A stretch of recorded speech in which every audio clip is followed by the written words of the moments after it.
Hi dear student, myself Khan sir. Today we will try to understand some of the formulas from electrochemistry. ठीक है, हमारा जो electrochemistry नाम का chapter है उस चैप्टर में के हम कुछ फॉर्मूले आज समझने की कोशिश करेंगे. ठीक है, ये जो फॉर्मूले है हमारी जो एग्जाम है नीट, ठीक है, नीट और JEE इसके पॉइंट ऑफ व्यू से काफी इंपॉर्टेंट है. ठीक है, इसमें जो हमारा पहला फॉर्मूला है that is related to EMF. ठीक है, EMF मतलब क्या होता है, किसी सेल में कितना इलेक्ट्रिकल पोटेंशियल क्या हो रहा है, प्रोड्यूस हो रहा है, उसको हम कहते हैं EMF ऑफ सेल.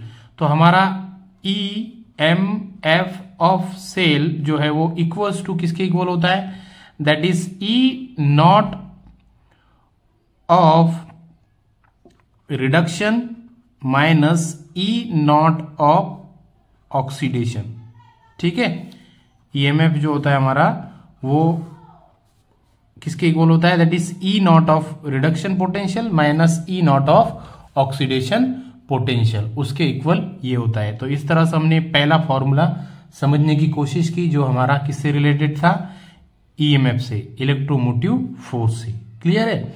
उसके बाद हम दूसरा जो हमारा फॉर्मूला है that is Nernst equation.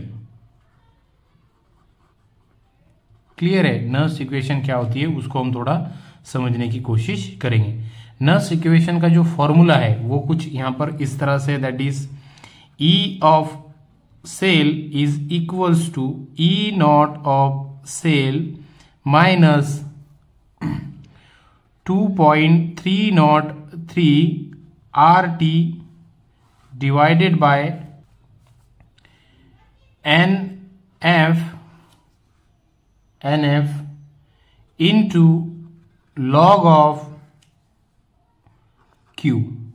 Q is nothing but the product divided by reactant. ठीक है, it is called as reaction coefficient. ठीक है, तो ये है general form of Nernst equation, that is E of cell is equals to E0 of cell minus 2.303 into RT divided by NF into log of Q. Q is nothing but the product divided by reactant of any redox reaction. Clear है. अब ये जो है general form है, it is the general form of Nernst equation. अगर Nernst equation को हमें 25 degree centigrade temperature पे अगर यूज करना है स्टैंडर्ड पे, तो वो नर्स्ट इक्वेशन जो है हमारी दैट विल बिकम, और वो कैसी हो जाएंगी, that will become that is minus 0.0591 divided bye N into log of फिर से आपका Q. और Q क्या होता है आपको पता है, Q is nothing but the product divided by reactant. ठीक है, किसी भी रिएक्शन का जो प्रोडक्ट होगा उसको हम रिएक्टेंट से डिवाइड करेंगे, तब हमको ये क्या मिलेगा, रिएक्शन कोएफिशिएंट की वैल्यू मिलेंगी. ठीक है, तो जो स्टैंडर्ड फॉर्म है हमारे नर्स्ट इक्वेशन का वो क्या है, that is minus 0.0591 divided by NF into log of Q.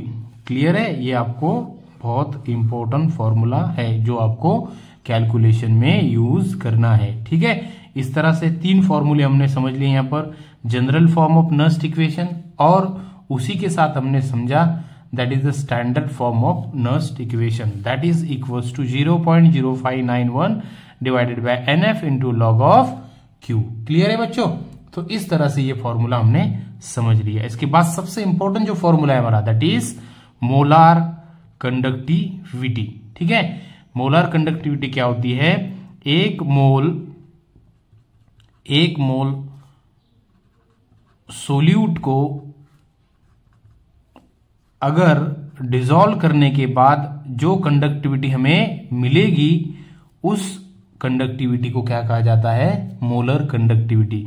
मतलब the conductivity which is produced by dissolving 1 mole of electrolyte, it's called as molar conductivity. और मोलर कंडक्टिविटी जो है हमारी that is denoted by mv, और उसका mathematical expression जो है वो कुछ इस तरह से है, that is k into 1000 divided by capital M। Clear है? ये है हमारा मोलैरिटी का, सॉरी ये है हमारा मोलर कंडक्टिविटी का फॉर्मूला। इसके हेल्प से हम क्या करते हैं, हमारी मोलर कंडक्टिविटी कैलकुलेट करते हैं। इस तरह से ये हमारा फॉर्मूला हो गया 4th नंबर का। ठीक है, 4th नंबर का ये फॉर्मूला हमारा हो गया। इसके बाद हमको एक सबसे इंपॉर्टेंट जो फॉर्मूला समझना है उसको थोड़ा आप यहां पर देखिए, that is the formula which is used to calculate the molar conductivity at infinite dilution. ये है molar conductivity at infinite dilution, और इसको हम कोलरैश लॉ भी कहते हैं।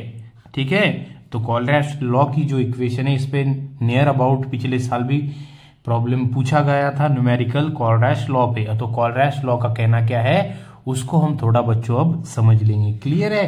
तो कोलरैश लॉ का कहना है कि molar conductivity at infinite dilution, मतलब बहुत ज्यादा डाइल्यूट करने के बाद जो मोलर कंडक्टिविटी होगी किसी भी इलेक्ट्रोलाइट की, वो किसके इक्वल होगी, that is molar conductivity at infinite dilution of cation, ठीक है, plus molar conductivity at infinite dilution of anions.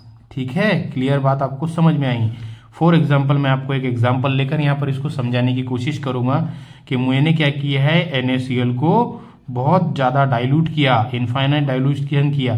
तो जब मुझे इस NaCl की जो मोलर कंडक्टिविटी अगर निकालनी की होगी तो दैट विल बी किसकी इक्वल हो गई, molar conductivity at infinite dilution of, इसका कैटायन क्या हो जाएगा, दैट इज Na पॉजिटिव और Cl निगेटिव। ठीक है, so that will be Na plus molar conductivity at infinite dilution of anion जो है हमारा क्लोरीन। तो इस तरह से आप NaCl की molar conductivity at infinite dilution निकाल सकते हैं, और उसी को हम क्या कहते हैं, कोलरैश लॉ। कोलरैश लॉ का कहना है कि मोलर कंडक्टिविटी जो है एट इनफाइनाइट डाइल्यूशन वो उस सॉल्यूशन में उसके जो कैटायन है और उसके जो एनायन है उसके इक्वल होती है, एनायन प्लस कैटायन। क्लियर है? इस तरह से हमने कोलरैश लॉ को भी समझने की कोशिश की। एक बार फिर से मैं आपको समझाऊंगा कि इसमें हमने क्या समझने की कोशिश की। पहले हमने समझा कि ईएमएफ क्या होता है, किसी भी सेल से जो इलेक्ट्रिकल पोटेंशियल प्रोड्यूस होता है due to the reaction of redox reaction between cathode and anode, उसको हम कहते हैं ईएमएफ। और ईएमएफ क्या होता है, that is E naught of reduction potential minus E naught of oxidation potential. ठीक है, उसके बाद हमने नर्स्ट इक्वेशन को समझने की कोशिश की। नर्स्ट इक्वेशन का जो फॉर्मूला है that is equals to E of cell is equals to E naught of cell minus 2.303 RT divided by NF into log of Q। Q is nothing but the reaction coefficient and that is the product divided by reactant. ठीक है, उसके बाद हमने general form समझा, general form के बाद ये हमने स्टैंडर्ड फॉर्म समझा जो 25 डिग्री सेंटीग्रेड टेम्परेचर पे that is 0.0591 divided bye n into log of Q। Clear है? It is the standard form of Nernst equation. उसके बाद हमने क्या समझा, हमारा बहुत इंपॉर्टेंट जो हमारा मोलर कंडक्टिविटी है उसको हमने समझने की कोशिश की। Molar conductivity that is mv is equals to k into 1000 divided by capital M। Clear है? और फिर बाद में हमने सबसे इंपॉर्टेंट जो हमारा था टॉपिक था that is Kohlrausch law. Kohlrausch law का कहना क्या है, that is molar conductivity at infinite dilution is equals to the molar conductivity of cation plus molar conductivity of anion. Clear है? NaCl का हमने एग्जांपल लिया, NaCl में का जो Na पॉजिटिव है दैट विल बी कैटायन और Cl नेगेटिव विल बी आपका एनायन। क्लियर है? आई होप आपको ये समझ में आया होगा। ठीक है, लिख लो इसको।